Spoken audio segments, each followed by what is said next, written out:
मेरी 2 बेटियां हैं। इस सिलसिले में अक्सर दूसरे शहरों में आना जाना लगा रहता था। ऊपर वाले ने मुझे एक खूबसूरत पत्नी और 2 बेटियां दी थी। शादी से पहले मैं बहुत सी बुराइयों का शिकार था। बहुत कोशिश के बाद भी मैं बुराइयों से अपना पीछा ना छुड़ा सका। जब मेरी शादी की बात चली तो मैंने दिल में ठान लिया कि मैं अपनी पत्नी के होते हुए इधर उधर मुंह नहीं मारूंगा और अपने गुनाहों से तौबा कर लूंगा। शादी हुई तो शुरू के दिनों में मुझे अपने अंदर एक बदलाव सा महसूस हुआ, मगर मैं अपने अंदर के शैतान को ज्यादा दिनों तक खामोश नहीं कर सका। जब भी कारोबार के सिलसिले में किसी दूसरे शहर के लिए जाता, होटल में रहने के दौरान किसी न किसी लड़की के जिस्म के साथ जरूर खेलता। मैं 2 बेटियों का बाप हो चुका था, मगर गुनाहों से छुटकारा हासिल न कर सका।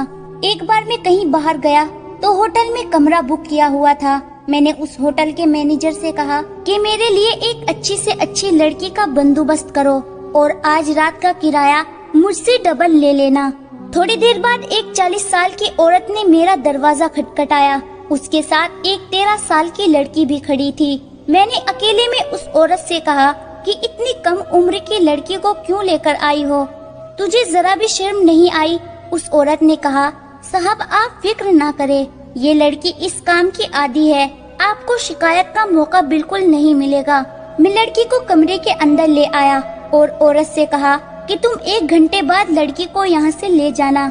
लड़की की मासूमियत देखकर मेरे अंदर का हवस का जहर खत्म हो चुका था। मैंने लड़की को सामने बिठाया और कहा कि इतनी कम उम्र में ऐसा काम क्यों कर रही हो? लड़की की बात सुनकर मेरे पैरों तले से जमीन ही खिसक गई। उसने कहा कि साहब इस काम में मेरी अपनी मर्जी बिल्कुल नहीं है। मेरी माँ मेरे बचपन में ही ये दुनिया छोड़कर चली गई। मेरे बाप ने दूसरी शादी कर ली। शादी के कुछ सालों बाद मेरी सौतेली माँ ने मेरे बाप को नशे पर लगा दिया। फिर हमारे घर में अजीब अजीब लोगों का आना जाना शुरू हो गया। मेरा बाप नशे में अपना होश खो चुका था। वह औरत एक बदकार औरत थी। उसका ना मुझे पता था और न ही मेरे बाप को। कुछ वक्त गुजरा, नशे ने मेरे बाप की जान ले ली तो मैं पूरी तरह से अपनी सौतेली माँ के रहमो करम पर जीने लगी। आज से तकरीबन 2 साल पहले मेरी माँ ने मुझे इस काम पर लगा लिया, जबकि मेरी इसमें खुद की मर्जी बिल्कुल नहीं थी। लड़की की बात सुनकर मेरी आंखों से आंसू टपकने लगे थे। मैं तो अपने आप को दुनिया का सबसे बड़ा गुनहगार समझता था, लेकिन आज पता चला कि इस दुनिया में मुझसे भी बड़े गलीज लोग पड़े हैं। मैंने उस लड़की के हाथ में एक चाकू दिया जो मैंने अपनी जेब में छिपा कर रखा था और उससे कहा, क्या तुम अपने हाथों से इस बदकार औरत को मारना चाहोगी?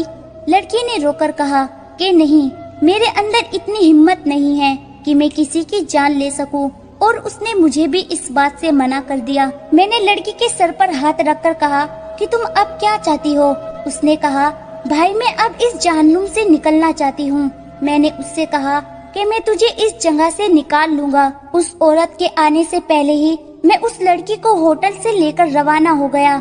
मैं उसे अपनी एक दोस्त के पास ले गया, जहाँ यतीम और बेसहारा लड़कियों को शिक्षा और उनका पालन पोषण किया जाता था। मेरा ये दोस्त पिछले 30 साल से ये अनाथ आश्रम चला रहा था। इसकी अपनी कोई औलाद न थी और वे अक्सर ये बात कहा करता था कि मैं इस अनाथ आश्रम में 300 बेटियों का बाप हूँ। आलिया, तुम इस अनाथ आश्रम में अपनी शिक्षा जारी रखना। और उसकी मेहनत के बदौलत उसका मेडिकल यूनिवर्सिटी में एडमिशन हो गया।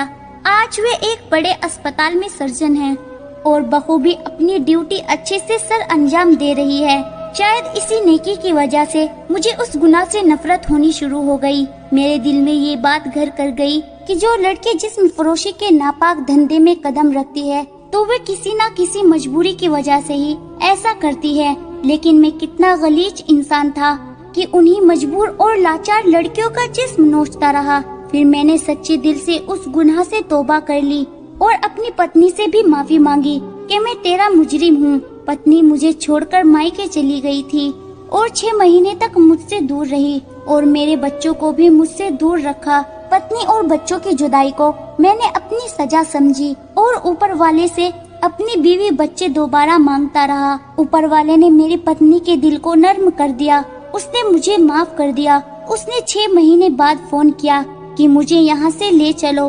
पत्नी के घर आने के बाद मैंने ऊपर वाले का शुक्र अदा किया। मैंने अपनी पत्नी को आलिया के बारे में बताया। उसकी एक अच्छे खानदान में शादी तय हो चुकी थी। मैंने एक भाई होने के नाते आलिया को अपने घर से रुखसत किया। शादी के काफी दिनों बाद मुझे आलिया की एक कॉल आई और उसने मुझे बताया कि उसकी सौतेली माँ की लाश अस्पताल में है। वे लोगों को अपने ही घर के आगे खून में लथपथ पड़ी मिली है। छानबीन करने के बाद पता चला कि उसकी अपनी ही सगी औलाद ने किसी बात पर उसे छत से नीचे फेंक दिया, लेकिन मोहल्ले वाले उसे रोड से उठाकर तुरंत ही अस्पताल ले आए। मगर अफसोस, सर पर चोट बहुत गहरी थी, इसीलिए मैं इसको नहीं बचा पाई। मेरी सौतेली माँ ने मेरे ही अस्पताल में तड़प तड़प कर जान गंवा दी। सच कहते हैं कि इंसान को अपने किए की सजा दुनिया में ही मिल जाती है। दोस्तों, उम्मीद करती हूँ हमारी आज की कहानी भी आपको पसंद आई होगी। इस कहानी के बारे में आपका क्या कहना है, कमेंट करके जरूर बताएं। वीडियो को लाइक कर दीजिए और इसी तरह की कहानियाँ लगातार देखने और सुनने के लिए चैनल को सब्सक्राइब करके घंटी को दबाकर ऑल पर सेट कर लीजिए, ताकि आने वाली वीडियो का नोटिफिकेशन आपके पास तुरंत पहुँचे। मैं मिलती हूँ आपसे अगली वीडियो में, तब तक के लिए धन्यवाद।